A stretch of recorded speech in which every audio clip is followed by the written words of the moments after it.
আঞ্চলিক আবহাওয়া কেন্দ্র কলকাতার দৈনিক আবহাওয়া আপডেট ভিডিওতে আপনাকে স্বাগত।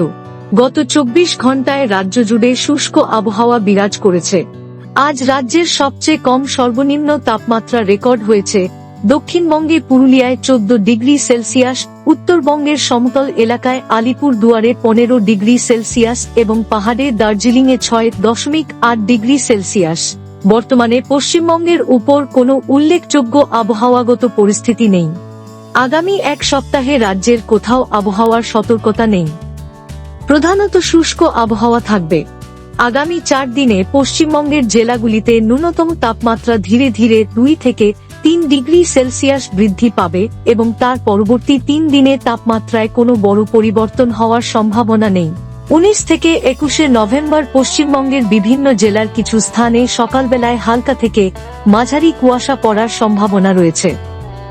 আবহাওয়া সম্পর্কিত আরও আপডেটের জন্য আমাদের অফিসিয়াল ওয়েবসাইটটি অনুসরণ করুন।